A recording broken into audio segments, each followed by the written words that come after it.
we're now joined by our final company for this evening, Alvant, and John Bonas, who is the Managing Director. Thank you for joining us, John. Hi, how are you doing? John, so to start us off, apparently you have an ABBA connection. Yeah, we certainly do. Anna Frid is one of our major shareholders, or one of our shareholders, has been with the business a number of years, and has been very supportive of the business over that period of time. So yeah. Is that like a friend, a friend, or just? No. She's actually one of our major shareholders. Her husband's Henry Smith, and he's great grandson of W.H. Smith. So again, so they're married. So it's a connection through that. So yeah. Good. There we go, ABBA. Are you ready to pitch? I am, absolutely. Great. You've got 8 minutes. Okay, thank you. My name's John Bonas. I'm Managing Director of Alvant Group plc. This is a material evolution. Our mission is to increase the capability of the world's most demanding products through the application of advanced materials and manufacturing techniques. Alvant Group, a revenue-generating British advanced materials technology group specialising in the manufacture of aluminium matrix composite materials. We employ 19 staff, and our technology is protected through our advanced liquid pressure forming patent, which has been 10 years in development. Our commercialisation journey started in January 2018 under a new management team, and our business model is the creation, development and monetisation of IP through engineering services, manufacturing and IP licensing. So we have an exceptionally well-equipped facility which is split into 4 key areas, which gives our clients an end-to-end solution. So design and sales and technical teams are housed in our office unit, and then our casting facility, which is the hot end of the product where we're pouring molten metal through our 2 bespoke casting platforms, and our post-processing facility where we're turning that cast product into customer components.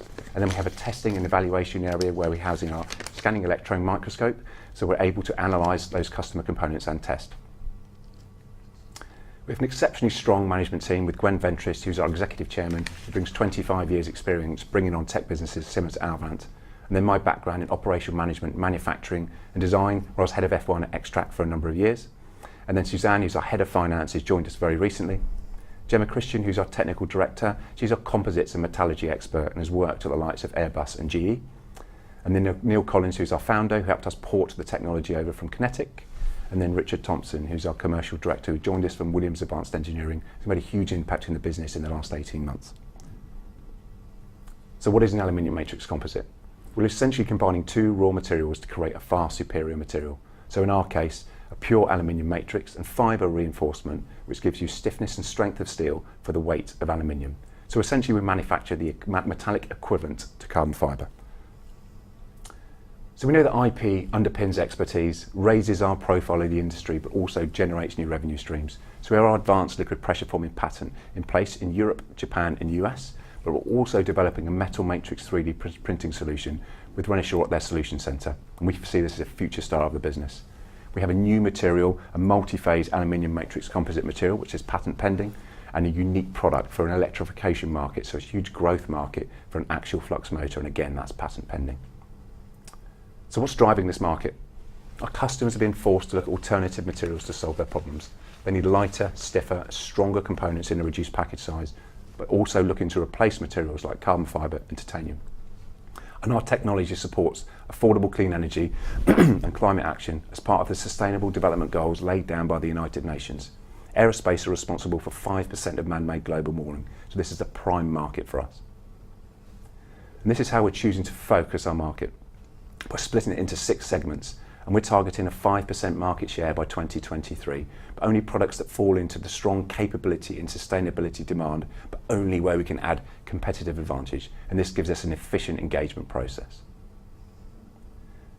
Now for those 6 market segments, we have specific product groups that all fall under the advanced liquid pressure forming patent.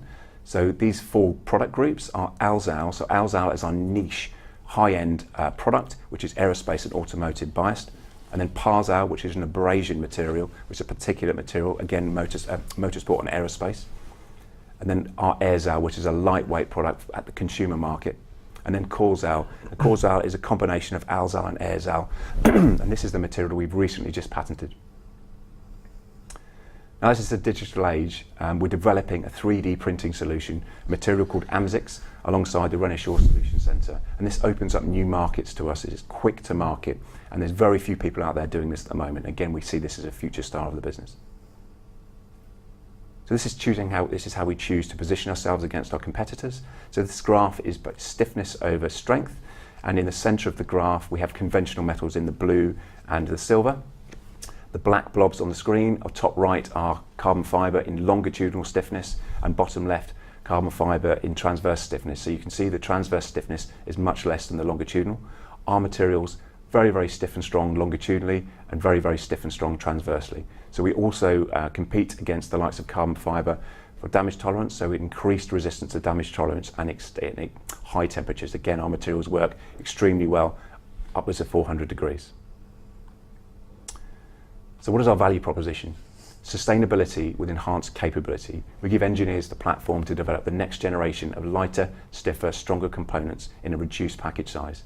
And to give us an extra level of granularity in terms of the market focus, we're picking 3 product groups within those markets to focus. And those product groups are motion and logistics, performance and precision, and then reliability and safety. Now, this is a really important slide because it details how we engage with our clients, which we split into 2 phases. The innovation phase is where the client is gaining confidence in our materials, and we're leveraging engineering services, coupon manufacture through sale of goods, and then prototype development. This is where we're generating all the IP.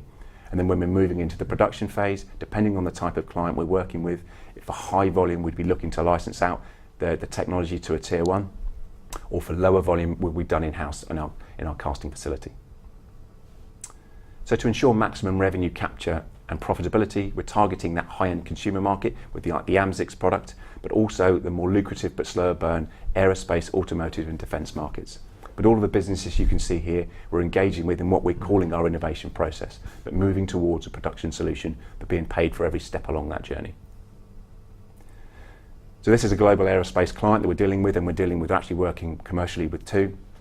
This client is a confidential project. This client approached us with a problem they can't solve with conventional metals. They've circumvented their normal methods of working. We now have a service agreement in place and 2 purchase orders, both of which have been delivered very recently.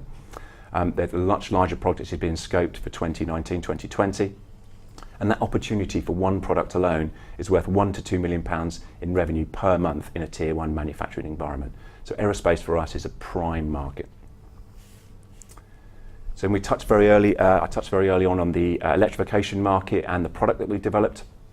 We developed that alongside Innovate UK and Yasa Motors. So this is an axial flux motor rotor, and we've actually patented the concept of adding our materials to that rotor.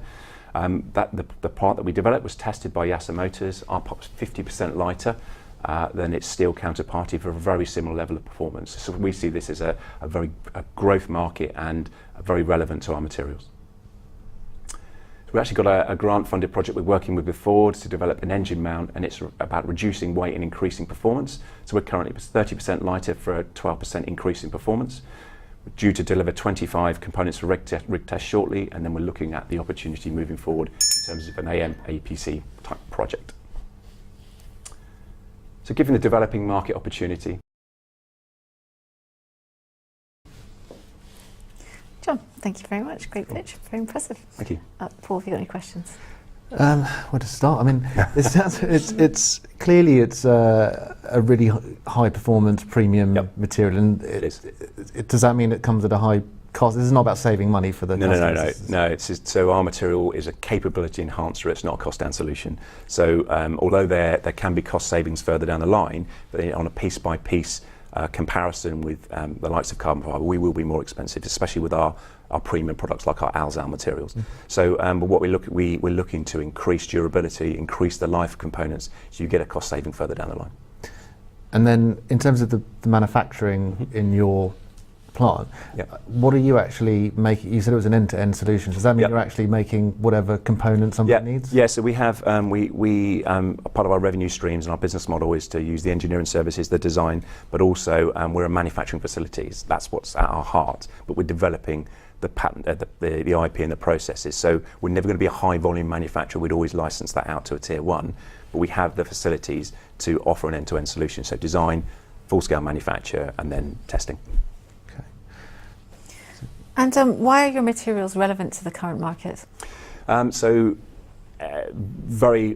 huge focus at the moment on green technologies, and our technology is all about lightweighting. So OEMs are under increasing pressure to reduce emissions, and they have now budgets assigned to them for advanced materials, and we fall perfectly within that. So we're getting approached all the time by OEMs looking for solutions to problems that currently don't exist. So our materials fit perfectly.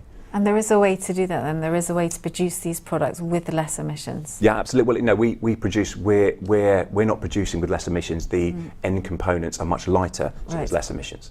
So our components are adding to vehicles, make vehicles lighter.